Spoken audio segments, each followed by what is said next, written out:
Interrogation rooms bear witness to some of humanity's darkest chapters. Heart-wrenching confessions, desperate pleas, and shattered lives. Yet, within these same sterile walls, some of the most bizarre and unpredictable moments of criminal investigations have unfolded. Welcome to Cam's Don't Lie. Prepare to delve into the craziest interrogation moments of all time. Starting out with Thomas Robinson, a 27-year-old facing life in prison after shooting a 17-year-old boy.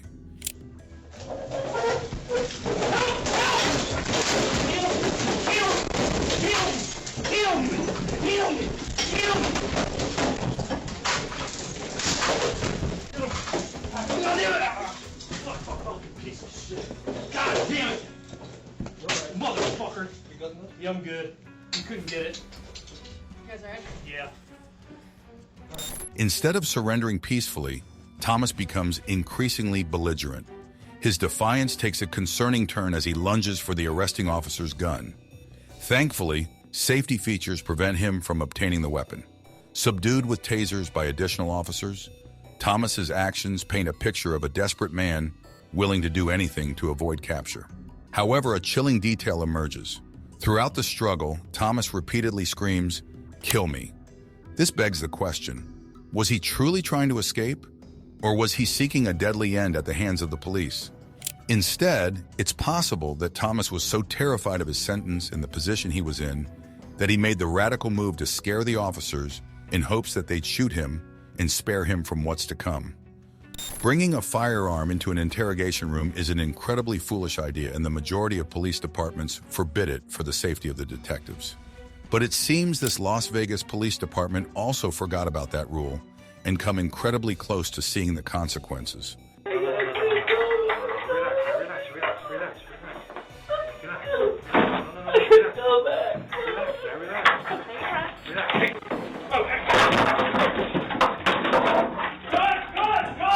This man, convicted of killing a 2-year-old boy, actually managed to retrieve the gun from the detective's holster, resulting in a mad scramble to get it back off him. It took 3 separate officers and multiple punches to the head to reclaim the firearm. Somehow nobody was hurt, but Ryan Waller wasn't so lucky, as his story ends in a truly horrifying way after he was brought in for interrogation with a bullet still stuck in his head. But little did police officers know he was actually telling the truth, as while 18-year-old Ryan was being mocked by detectives, he was suffering from a gunshot to the head and experiencing a brain bleed that could end his life at any moment. On the 23rd of December 2006, 2 men broke into Ryan Waller's house, looking for revenge for a past argument. Ryan heard the noise at the door, but when he went to investigate, a hand reached inside and shot him twice in the eye. The 2 men, Richie and Larry Carver, then entered his house and shot Ryan's girlfriend, Heather, killing her instantly. By some miracle, 18-year-old Ryan survived and was able to talk to police when they arrived hours later. Given he'd just been shot in the head, he told him he had no idea what happened. But instead of being taken straight to the hospital, he was taken to the police station and interrogated for the longest hour of his life. Before the interview started, Ryan was left in the room alone. He squirmed in pain for 20 minutes straight, and worse yet, he was handcuffed to the desk and unable to scream for help. Ryan is obviously not okay, but the detectives begin the interrogation anyway. "You know why you're down here, Ryan? You have no idea why you're down here." "I don't know what happened." Do something to make sure you understand your rights, okay? Basically, I'm going to read you. You've seen Cops before, right? Ever seen a TV show Cops or CSI or anything like that? Okay. Ever seen that? No. You've never seen any kind of cop show? Lawyer show? Any kind of show? Yeah. So I'll read you something to make sure you understand your rights. The interrogation room felt heavy with unspoken tension. Detective Miller recited the Miranda rights in a monotone, his words clipped. "You have the right to remain silent. Anything you say can be used against you in court." He leaned forward, his gaze pinning Ryan to the chair. The highest grade you went through school? I don't know. You don't know the highest grade you went through? 8? 8th grade? Did you graduate? Yeah. "What's the highest grade you finished in school?" Ryan mumbled something unintelligible. Ignoring his request, Miller switched tactics. His voice softened, a touch too patronizing. "Do you read and write, Ryan?" "Yeah," Ryan mumbled. The detective's gaze sharpened again. The reddened mark on Ryan's face seemed more prominent in the harsh light. "There's something wrong here," Miller thought. He continued, slowing his speech as if talking to a child. What happened to your face? I don't know. You told the officer just a few minutes ago that someone hit you. Do you remember who hit you? I don't know. "And what about your earlier statement, Ryan? You told me someone hit you." The detective's tone sharpened.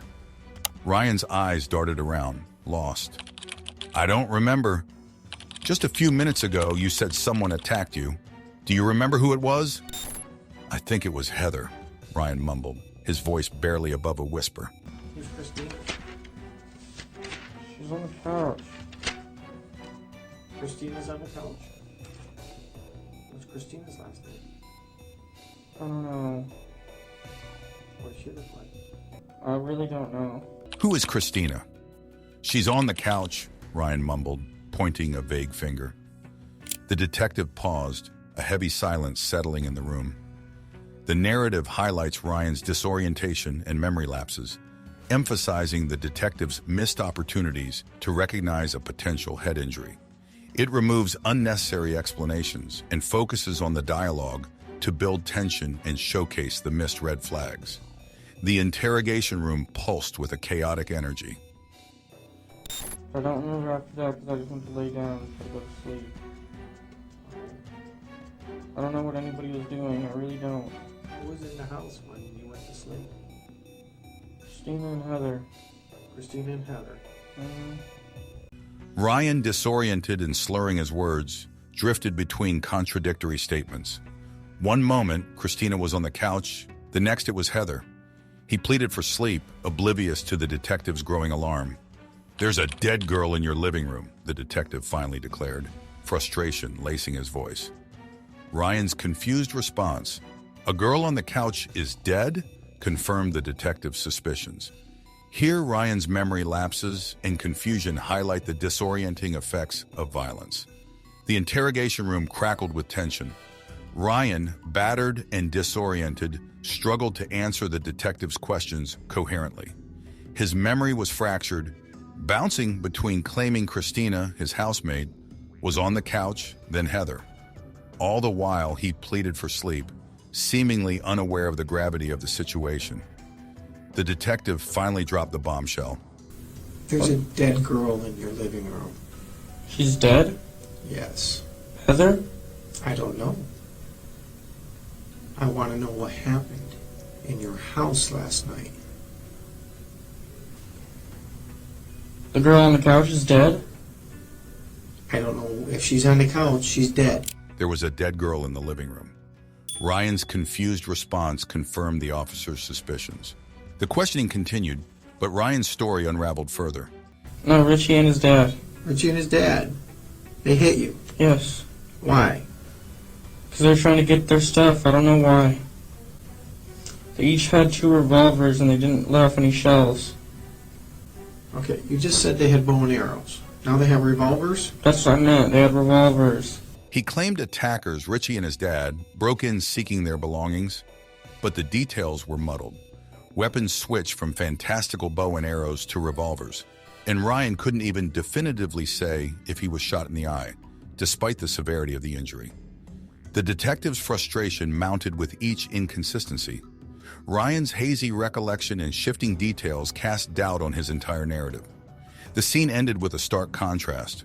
Ryan, yearning for sleep, oblivious to the horror that unfolded, and the detective, skeptical and determined to uncover the truth. Despite the clear signs of Ryan's distress and need for medical attention, the interrogation continues. The detective pushes for the truth, but Ryan remains confused and disoriented. Well, I want you to tell me the truth. That's all I want from Richie you. and his dad came there.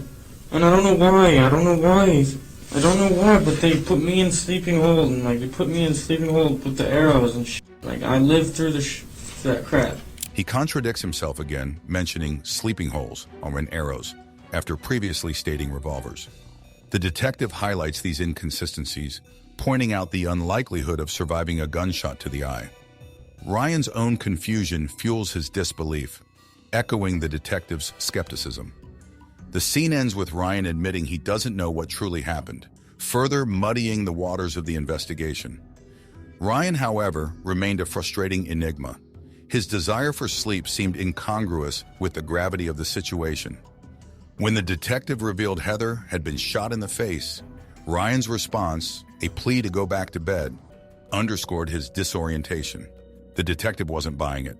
He ripped apart Ryan's story, pointing out the implausibility of him being shot first and then leaving a seemingly unharmed Heather unattended. Faced with this harsh reality, Ryan's confusion morphed into regret. He apologized for misleading the detective, admitting he hadn't realized Heather was dead. His explanation that he too had been shot and about to pass out offered little solace. The detective's frustration mounted with each nonsensical detail. He emphasized the severity of the situation and the glaring inconsistencies in Ryan's narrative. He demanded the truth, highlighting the impossibility of the story Ryan clung to. Ryan, however, remained trapped in his own fog of confusion. Despite his efforts to explain himself, his words painted a picture of a man deeply troubled and unable to provide a coherent account of the night's events. The scene ended with a desperate plea for understanding, a stark reminder of Ryan's limitations in aiding the investigation. The interrogation gets heated. The detective doesn't believe Ryan's story about Heather's dad shooting her. Ryan keeps contradicting himself and seems more focused on sleeping than the situation. I didn't shoot Heather. She was already shot once by her brother, I swear.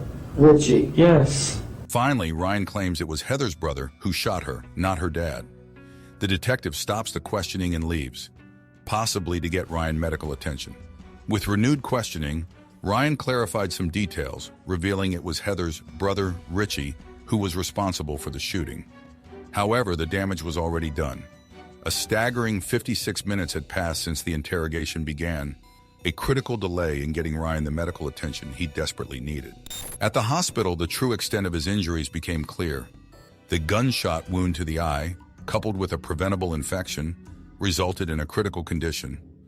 Sadly, the long-term effects were devastating. Ryan spent 35 days in the hospital, enduring partial brain loss and the permanent loss of his eye. Even worse, he suffered from constant seizures until they finally claimed his life in 2016. Justice, however, seemed elusive. While Richie and his father received life sentences, the officer responsible for the lengthy interrogation faced only a minor punishment, a mere 3 years in prison. This light sentence sparked public outrage, especially when compared to similar cases where individuals received much harsher penalties for assaulting police officers. Reed was arrested at an elementary school after he was seen pretending to be the father of a kindergartner. Reed was seen to be acting strangely around the kids and failed to correctly name any of the children there. So he was arrested and taken to the police station. In the interrogation, Reed freely told officers that he intended to lure one of the children out, feed them candy laced with tranquilizers, then abduct them while they were unconscious. But after what seemed like an easy interrogation, Reed suddenly decided that the detective had heard enough and made a bid for his escape. 9-5, get a unit up here. Put your hands behind your back now. Okay. Reed had picked up a pen and attempted to stab the officer with it, but the officer's reflexes and composure helped him to instantly take him down and restrain him. That ends the fact that the pen isn't the most effective weapon. Either way, Reed was arrested and charged with attempted kidnapping and now a felony count of assault. He's currently awaiting trial and facing up to 30 years in prison. Reed's escape obviously didn't end very well for him, but the story is different for Quantrell Schwartzlow, who managed to escape the cops faster than anyone in history. Quantrell was brought in for strangling a girl and assaulting her, a crime he clearly didn't want to be convicted of. Unfortunately for Quantrell, his handcuffs were a dead giveaway, and he was captured 4 hours later. Although Quantrell's fate remains uncertain, this footage ensures his place in the Interrogation Hall of Fame. In contrast, Ricky Hawthorne opted for a more direct approach, swiftly confessing to the crimes. Found at the scene covered in blood, with DNA evidence linking him to the assault, Ricky made it easy for the police. Despite claiming innocence, he admitted to attacking Laura Kuchar and Tommy Skins, alleging someone else committed the murders. However, evidence pointed to Ricky as the culprit, resulting in his conviction for first and second-degree murder and assault. All right, that's all, folks. Those were some truly wild introgression moments, right? Evolution is full of surprises, isn't it? If you enjoyed this exploration of the weird and wonderful world of introgression, then don't forget to hit that subscribe button and smash that notification bell so you never miss a future episode. Thanks for watching.